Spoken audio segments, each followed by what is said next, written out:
There are 362 days until November 6, 2018, the midterm elections. That means the 2017 elections were just 2 days ago.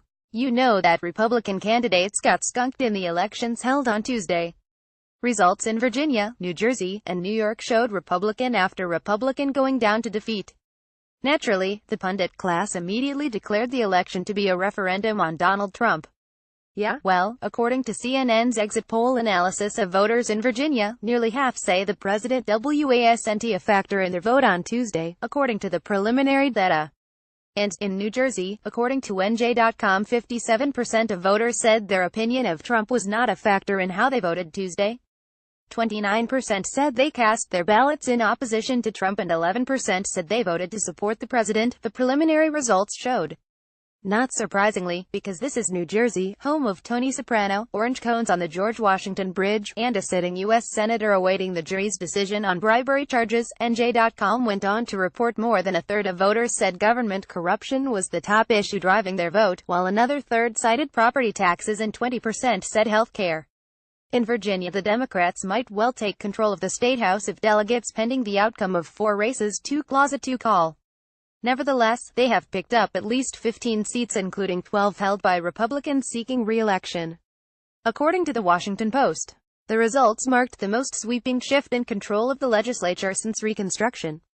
For those who slept through that part of high school social studies, History.com website puts the Reconstruction period from the end of the Civil War in 1865 through the beginning of the Rutherford B. Hayes administration in 1877. Republican candidate for governor in Virginia, Ed Gillespie, is a friend of more than 2 decades, and I voted for him with no reservations. He got more votes than any Republican candidate for governor in the history of the Commonwealth. He still lost to Lt. Gov. Ralph Northam by more than 232,000 votes. All that to say, Gillespie was not a drag on the under ticket. A lot of Virginians came out to vote for him. One theory in Virginia is the Democrats fielded more candidates for the House of Delegates than ever before. In years gone by, there was no reason to get a candidate to run as a Democrat as they had no chance of winning, and there is never enough campaign money in the state party coffers to support lost causes. However, this year, again according to the WAPA, Democrats fielded the most candidates in recent memory, including a record number of women. Why is that important? Because every one of those Democratic candidates had their own turnout operation, friends calling friends, urging supporters to go to the polls.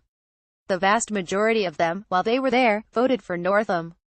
According to the RealClearPolitics.com aggregation of polls, on November 4, just 2 days before the election, Northam's lead had shrunk to just 1.8 percentage points. Whatever happened in the final 2 days led the Democrat to a 9-point win.